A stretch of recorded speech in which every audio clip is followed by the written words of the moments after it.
fans of the Super League, we are here. We have completed the first week of fixtures. 2 games in. We've got one side with 6 points. We've got one side with no points, and a cluster of teams in the middle. I'm joined by 1, 2, 3, 4. I think it's 5 guests this evening as we preview this weekend's fixtures and a quick review of what has happened so far this week. So without further ado, let's say good evening, Mr. Greaves. How are you, sir? I'm all right, buddy. How are you? Yes, very well, thank you. We've also got one of the main men for these weekly conversations. Evening, Scott. Evening, Fife. Evening, everybody. We've got making sure we behave ourselves. What do you prefer? Assistant chairman, co-chairman? What are you these days, Ryan? I think I'm classed as a co-chairman. Yeah. Co-chairman. The official title. Jens with us as well. Good evening, sir.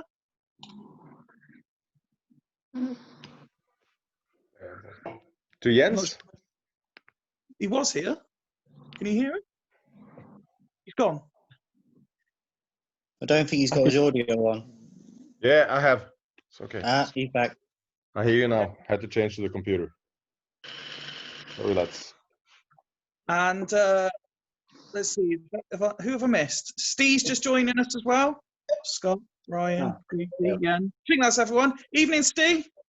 Evening. All right, lads.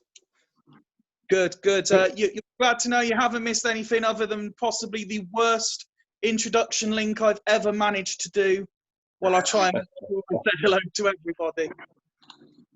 So yeah, you forgot Greasy.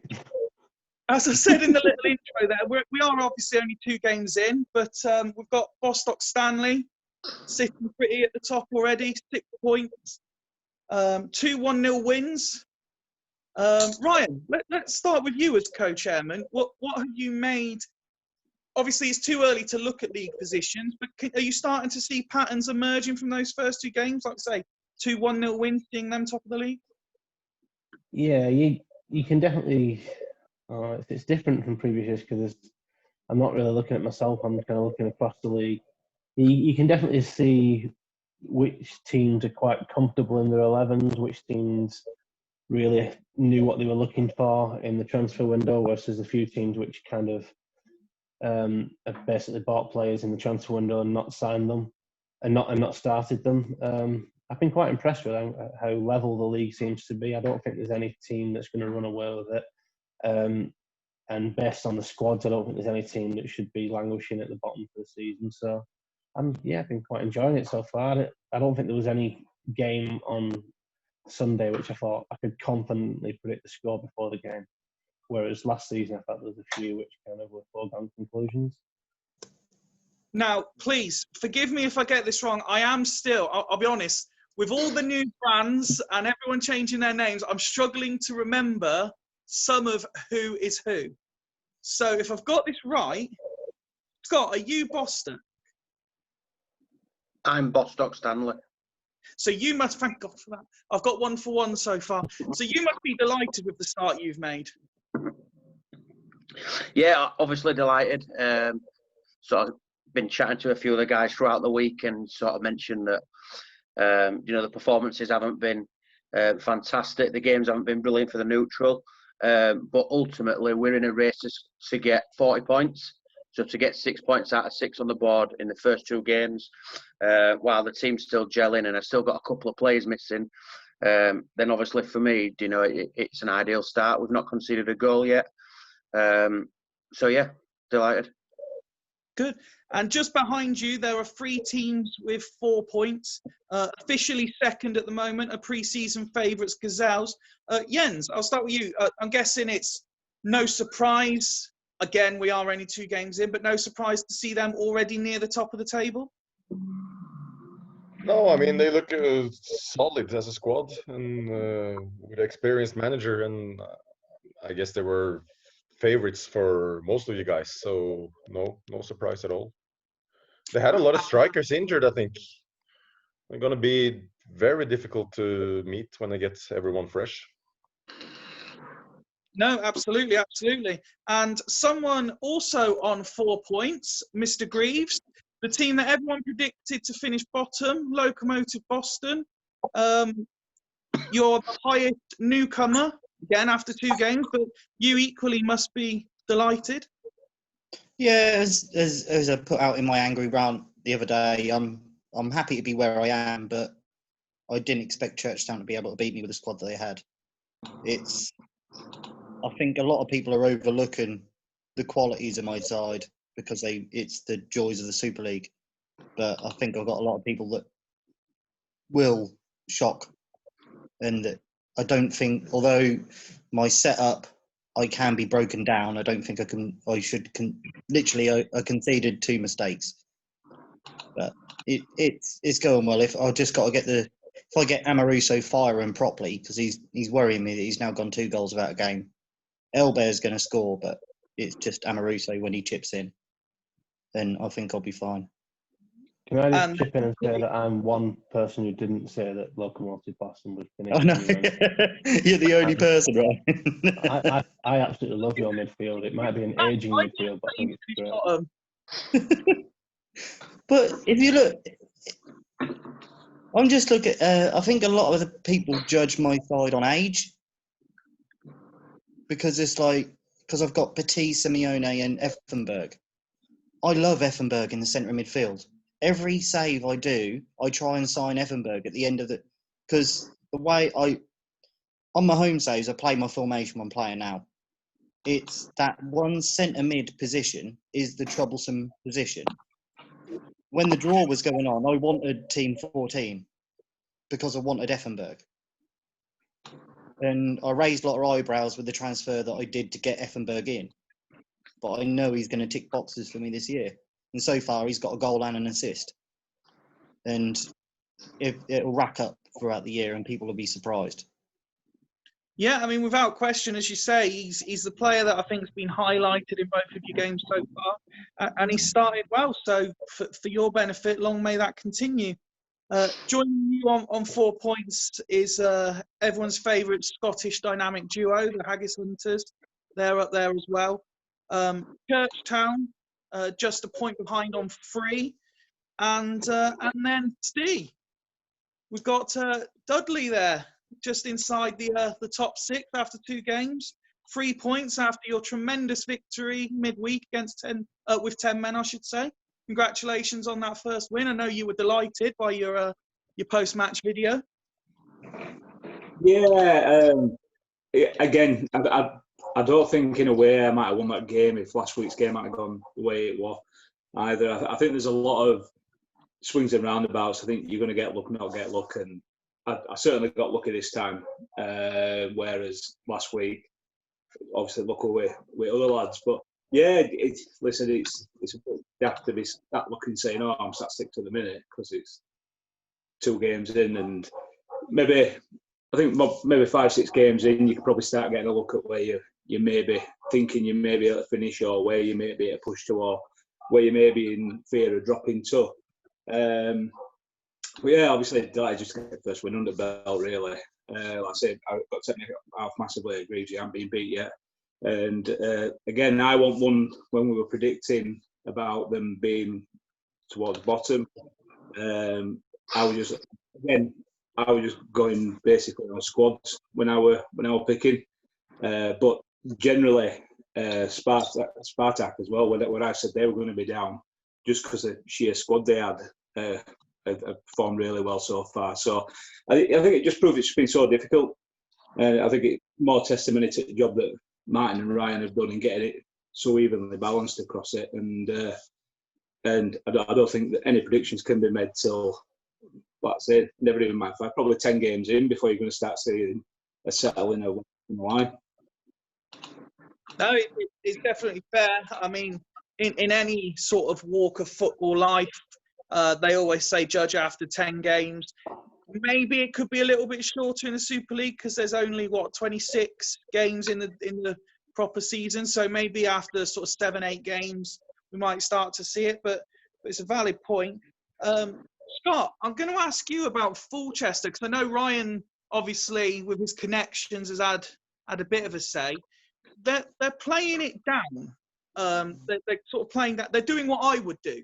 or what I've done for many years, and almost saying every week, squad's not good enough, going to lose. Like me, do you believe their squad is better than they're claiming it is, and they know it really, don't they? I think all the squads are a lot closer, as has been mentioned hundreds of times in the last few weeks. All the squads are a lot closer than they probably ever have been. I think that Mac, on reflection, might be a little bit frustrated with the business that he did. He might have rushed into a couple of deals. But on the flip side of that, he looked down at his squad and he's still got a decent squad. He's got some players in there that he likes. He's brought in some of his United boys that he was keen to bring in. And, you know, based on last season's performance with Panathinaikos, Matt can get a tune out of a squad, whether they're the best squad in the league or not. So, you know, I think he will be quietly confident that he can get a tune out of it. But on the flip side of that, he probably will be a little bit frustrated with the final squad that he's got.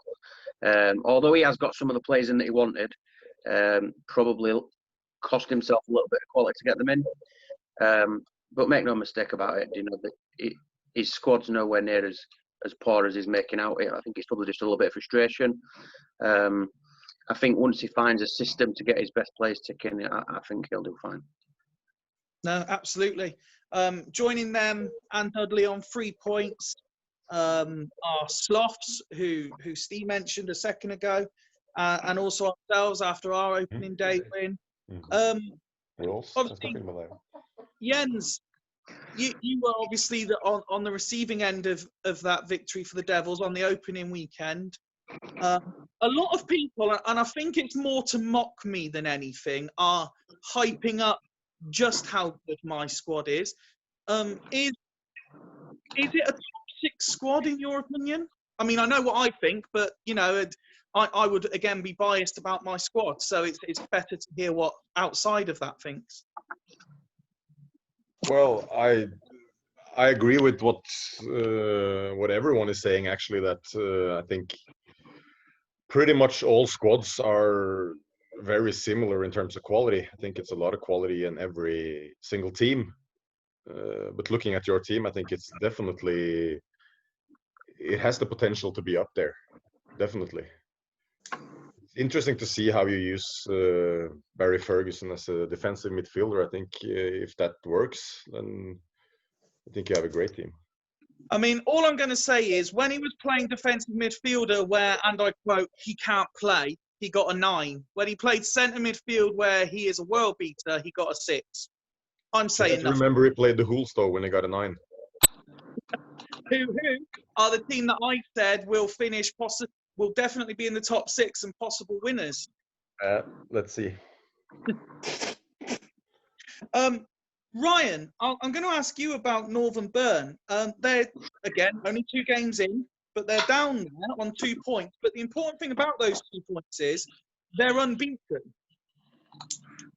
Yeah, I'll also look at the teams he's played. Let me just get this up on the screen. They're the ones that I kind of looked at who probably had one of the toughest starts, in my opinion. They had Gazelles and Haggis, who they were the 2 teams which were picked by a lot of people to be right up near the top.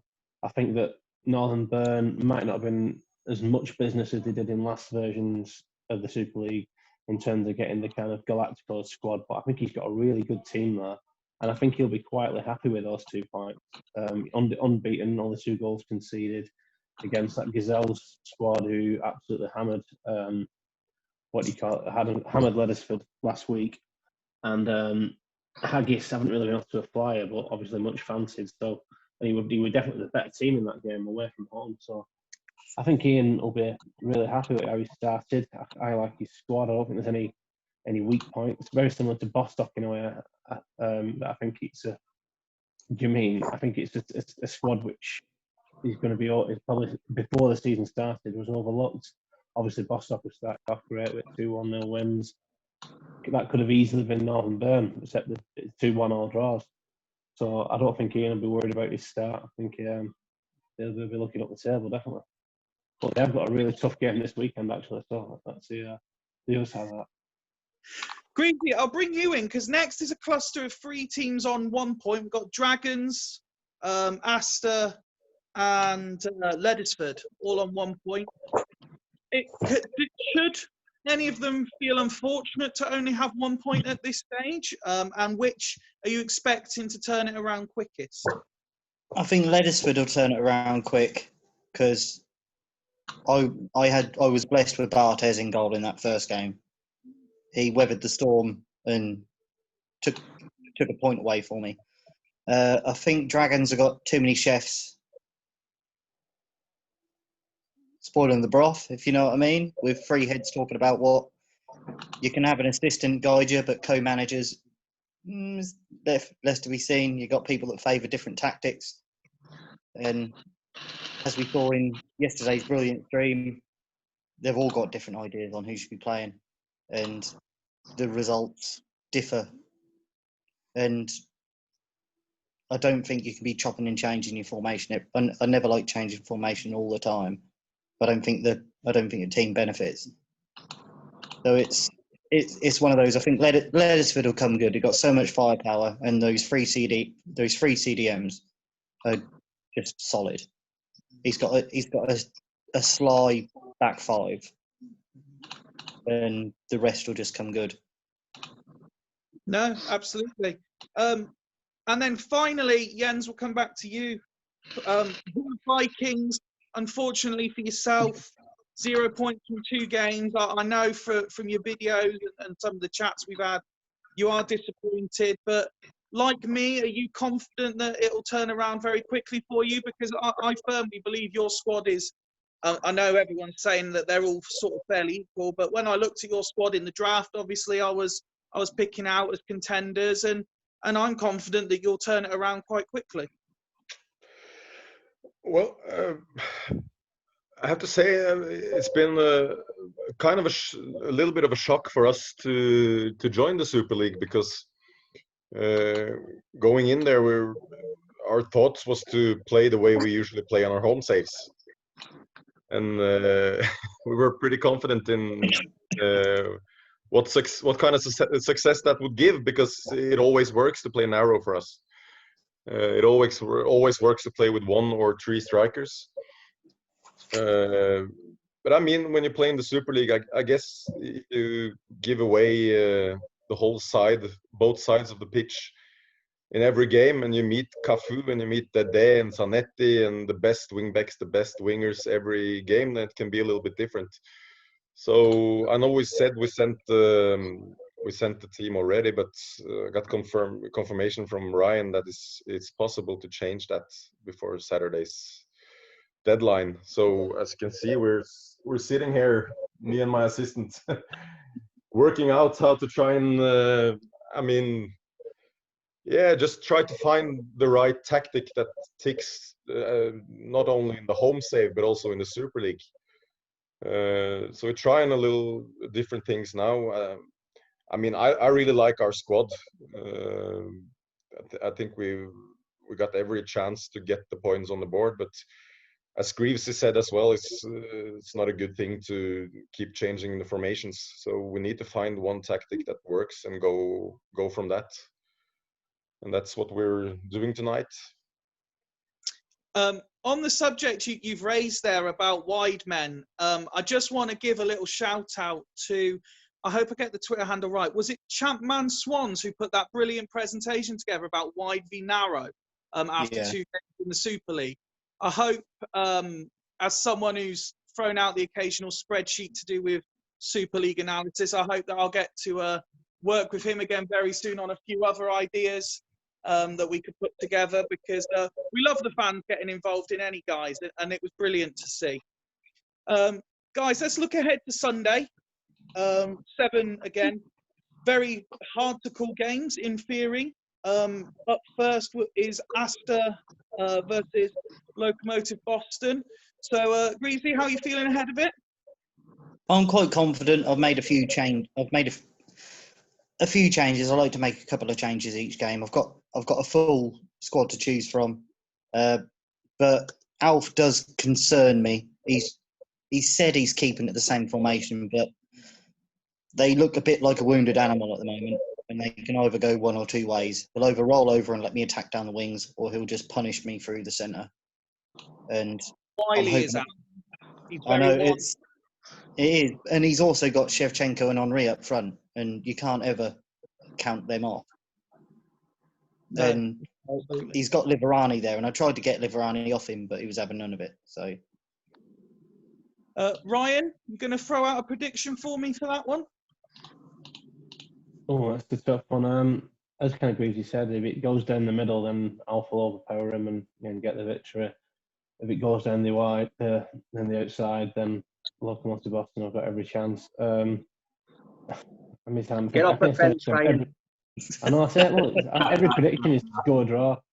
Out of the two, he's going to do bits again. Out of the two teams. Fifey, can I make a suggestion? As we go through predictions, can we take draw off the table? Either home win or away win. Out of the two teams, I'd go for an away win. Okay. Don't get comfy, Ryan, because I'm coming back to you in each game as the sort of neutral amongst us. Game 2, Scott. Boston Stanley at home to Spartak Slots.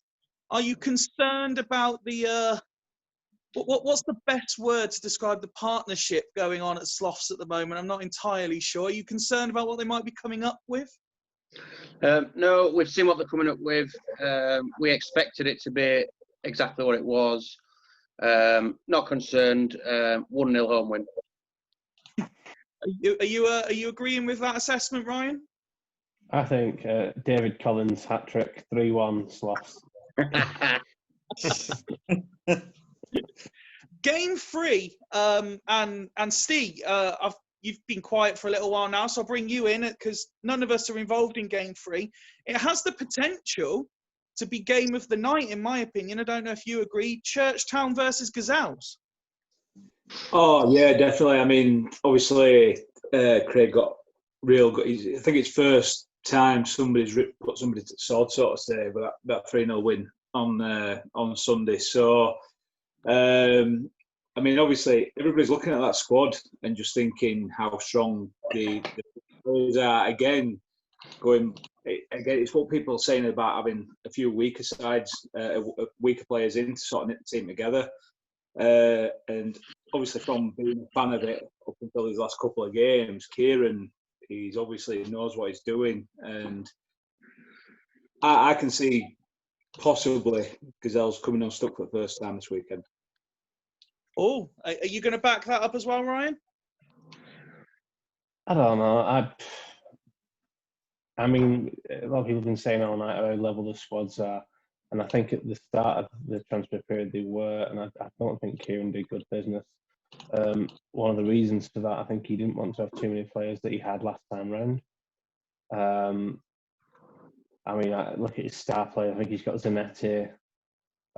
He's got Madeira up front, Aymar, but I think it starts to run a bit thinner sooner when you're looking through that squad than rather when you're looking at other teams. So I think if I had to pick one of those two squads, I'd snap your hand off with Gazelles. So I think that Gazelles probably will slightly the favourites in that one. So just to clarify what you're saying there, Ryan, last year Kieran was tactically naive. This year, transfer negotiations are naive, yeah? Oh, I think Kieran's naive. It's just Game 4 is Devils' visit to Fulchester. I've submitted my team for the game. After the defeat on Wednesday, it was, wasn't it? Yeah, Wednesday. I spent probably 90 minutes to 2 hours. I think I put the team in about 1:15 in the morning, was it, Ryan? Because I was trying all different things to sort it out. I've got, like I say, I've submitted the team. I've only got one player out, Janino, this week. But yeah. I've since been trying other stuff, and I think I've now found a balance for a home tactic and an away tactic. But as we've all said, it's a lot different playing home teams than it is playing in the Super League. But But there we go. But I'm gonna go in and say there's no reason my team can't win. But Ryan, I presume you'll be back in home win. I don't know. Macca's not got his team in yet, so it depends what he goes with. He's on the beer this weekend in Scotland. So, it could be. I mean, he could put something in and it'd be absolutely disgraceful, and you'll walk away with it. But having seen what you're going with, then I'll say a comfortable home win.